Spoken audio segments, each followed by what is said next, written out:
There's no planning, no idea, no sketch really when I start a piece of art. It's just always been more for me about the experience of creating art and experimenting with different materials and how they react to one another, and then in turn how I react to them.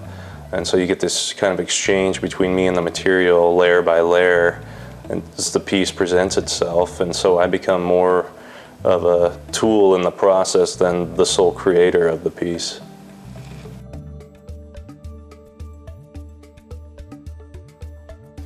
My process for creating a piece of art does always start the same. I apply a lime-based plaster to canvas and then fracture it. And what this creates is this beautiful organic texture. It's a great substrate for me to start a piece because it kind of starts to develop a character of its own. And then it's mounted to panel, and then the real process of working with the different materials and applying the layers and creating the piece really begins.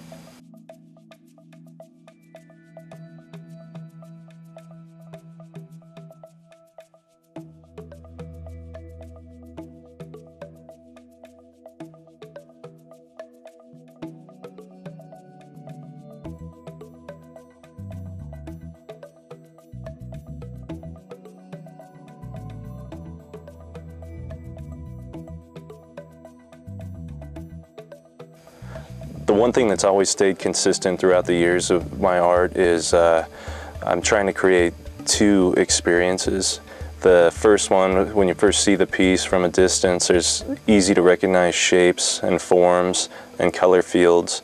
But when you get closer and actually start to investigate the piece, there's all this texture and layers and fracturing taking place that really make up the image. So it's kind of creates two experiences for the viewer.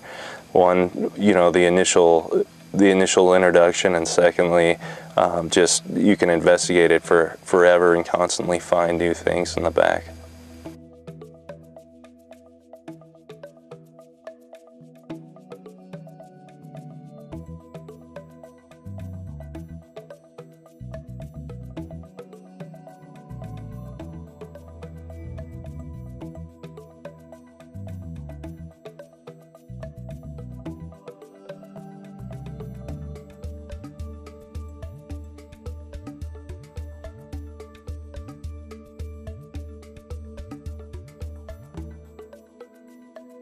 Most of that's been inspired by by growing up in Alaska in the wilderness and nature, and it's this beautiful large landscape, and the closer you get to any one aspect of it and the more you investigate it, it's just like this whole new world the closer you get to it.